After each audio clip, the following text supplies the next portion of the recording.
Yo, what up, YouTube? It's your boy Rob Skate TV, and we are back in the building, or the garage per se, with a review finally of the Happy Run F18. So I'm gonna go over a couple things here, my mods, pros, cons, what I think about the bike after riding it for about 200 miles, and should you get it, or you should consider another bike, because I think you clicked on this video to consider if you actually want to get this Happy Run. So let's get into it. If you're considering getting the Happy Run F18, these are the things that made me get the bike, and then these are the things that will now make me consider if I would get it again. So first things off, everybody should probably be aware that it is a 60 volt 28 amp hour battery with a mid-drive motor based off of the Q138, which appears to be a clone of the bike, with a 14 rear tire, 17 front knobby tire with 190 millimeter front and rear brake setup, 2 piston front, 1 piston rear on a 420 chain setup. The 1.0 comes with a half twist throttle. The 2.0 that recently came out comes with a full twist throttle. So I bought the 1.0, and then they turn around and dropped the 2.0 right after I bought the 1.0. So make you feel kind of dumb if you ended up getting the 1.0 and they just dropped that. But it doesn't really matter, because you're going to end up upgrading most of the stuff anyways. Immediate mods that I did before I go over the regular routine of the bike: knobbies, not really for me as much, because I'm riding a little bit more dual sport. I'll be on the street, I'll hit the dirt, I'll do a couple jumps, so I'd rather have supermotos on. So I took those off. I'm running a 14 front and a 14 rear. Front is a 90-90-14, rear is a 110-90-14. I'll put the link in description for that. I also had a old 2DO sprocket lying around, so I went ahead and put the 2DO sprocket on, because it'll take it from the stock 53 tooth to a 60 tooth sprocket, so I get a little bit more low end torque to possibly help me pop the bike up. So that's what I did on that, and I upgraded it to a better 420 chain. Next, I did handlebars, because the handlebars were absolutely atrocious. So I got a J-Pang 22 millimeter handlebar setup. You can also go with different branding. I just went with J-Pang because it was cheaper and it was going to get here quicker, and I didn't feel like waiting. But I got J-Pang matching handlebars, and I got a McFox full twist throttle 3-pin. I dropped a video on that, how to just do it. It's really simple, plug and play. And then the brake levers, I got adjustable brake levers from Amazon that are just basically called 2DO handlebar brake levers, and I like them because they're adjustable and they feel a lot better. These mods alone transform the bike to be something better. And then last but not least, I had an old Razor seat sitting around, so I took the cushion off that, and then I redid it, and that, Jesus dude, feels so much better. This cushion right here from Happy Run, absolutely terrible, bro. It's like sitting on cardboard while you're riding. So hopefully some cool, tasteful mods makes the ride so much better. And then those are my mods. I'll get into the cons of the bike here in 1 second. All right, so anyways, for the cons of the bike, I would say probably the suspension. Very soft suspension. Me personally, I'm 5'7", like 155, 160, depending if I ate like a big arch at McDonald's. But truth be told, the suspension doesn't bottom out as bad for me, but I watched a recent video of somebody that was like 6 foot, 200 pounds, and he was bottoming out on everything. Everything was just bottoming out. You could just hear the suspension just going crazy. So like, if you are somebody that's taller and you do weigh a little bit more, I wouldn't consider this pit bike, or else you have to like go through upgraded suspension just so it doesn't bottom out so easily. Other than that, the 28 amp hour battery, not really that big. So if you're in mode 3 and you're just full pinning it everywhere, expect to only get maybe 20 to 25 miles on a charge if you're going full pin. If you're like me and I'm going in between modes depending on the situation, I'm usually cruising around in mode 1. Mode 1 gives me 28 miles an hour. Mode 2 is like 33. And mode 4 with the 2DO sprocket gets me about 40 to 41 miles an hour. On the 53 tooth sprocket, with the gauge, it was getting around like maybe 45 to 47 with the GPS that I clocked. And that is when I put the Sumos on. With the knobbies, obviously it was a little bit slower. So those are your speeds. If you do get it out of the box and all your modes are locked, nobody really talks about this too much because people are like, dude, I got my Happy Run. I took it out of the box. Mode 1 was 10 miles an hour. Mode 2 was 15 miles an hour. And mode 3 was 20 miles an hour. It becomes factory locked from the factory. So what you have to do is you just go hold down the power button and the brake with the brake sensor attached. And when you turn on the power and you hold down the brake sensor for about 30 seconds, it'll reset the bike to be unlocked. So that's how you unlock your Happy Run if you actually get it and it's locked from the factory. So I had to do a little quick deep dive because I thought my bike was like fucked up. So, you know, there's that. So those are basically the cons of the bike. Oh, also the tuning. The people that were on YouTube, I believe with the pre-production model, I think the controller was able to be tuned. The finished production, I cannot change any of the tuning with the Talon electric app. Once I get in there, the numbers do not change. It's just locked. So if you're hoping to maybe change some parameters or do something like that, my bike personally is locked. I can't do any tuning. So the throttle delay and the way that the torque curve is not really the best, excuse me, for wheeling out of the box. Can you wheelie this bike? Yes. Does it wheelie easily? No, in my opinion. I don't think it does. Like, you got to have like some skill to be able to get this up and hold it in balance point. But I'm eventually going to upgrade to a far driver and hopefully a 72 volt system, so I won't have to worry about that stuff anyways. But out of the box, not the easiest to wheelie for sure. So those are my cons. Soft suspension, not a great tune, crappy half twist throttle if you get the 1.0, terrible handlebars, and the kickstand is absolutely terrible. This is probably the worst designed kickstand because like it sits so low to the ground. I might end up just cutting the whole kickstand entirely and maybe just trying to mod a better kickstand to have more clearance. Oh, and then the rear brake line routing, absolutely atrocious. It literally comes down over here and then sits right underneath the frame. So if you scrape your frame, the first thing you're scraping is your brake line. And if you put it on the stand, how I have here, you're just pinching your brake line and destroying it, which I shouldn't be doing either, but you know, I'll fix it. I'll reroute it, but then I got to bleed the brakes and I've just been too lazy for that. So terrible design. Also, customer service on Happy Run, highly questionable. I hit them up about the 2.0 plastics, like the fake carbon plastics that look pretty cool. And the rep hit me back up with like, what type of bike are you running? Are you trying to do wholesale? Are you trying to, he was doing everything but what I asked. And I was so confused by that. And I thought I got with Happy Run because I thought the company has been around longer. So I was hoping that they would be better from that aspect, and they were not. I hit up Karanj with the exact same question because this is basically like a Karanj clone, or who's cloning who, I don't know. But they sent me the plastics.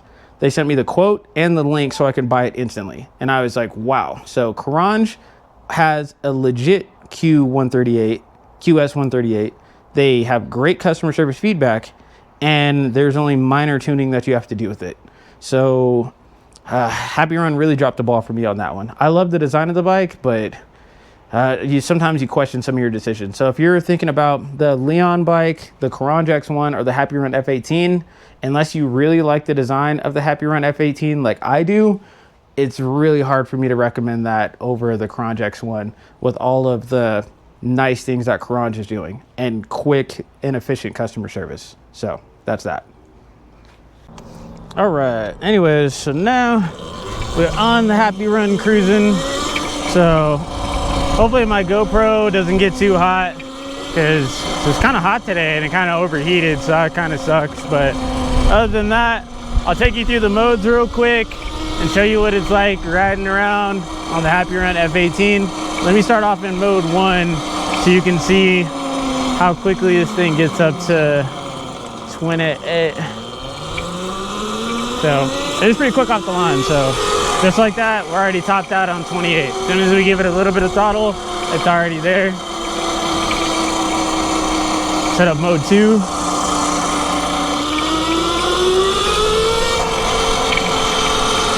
And mode 2, honestly, like that's like my favorite mode to cruise in because we get about 33 on mode 2, so I can be mode 2ing all day to not burn through much battery, which is like nice. And like I said, the brakes are all right. They're not great. Like, it's enough to be able to lock up the front and the rear and be able to stop you, but nothing too incredible. We'll link back up real quick when we hit up this little dirt section, so I'll show you what I'm talking about. All right, so now we're back over here in this little back dirt section, so you can see how it is with the Sumos as we breeze through here. Woo. So honestly, I love this bike. It's really cool. It's a lot more rigid than my Razor. My Razor wasn't bad, but if I could go back, I would rebuild my Razor a lot better. Like, it wasn't bad with the parts, but it wasn't great either. So here we are with the Sumos. We'll go ahead and hit these jumps coming this way, and then we'll do a speed test coming back over here so we can see how fast it goes, which I believe it's just 40, to be honest.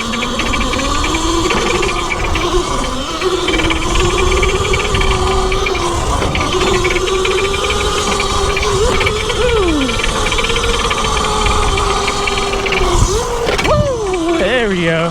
Hit that lip nasty right there. And we didn't even bottom out the suspension that time, so made that a lot easier.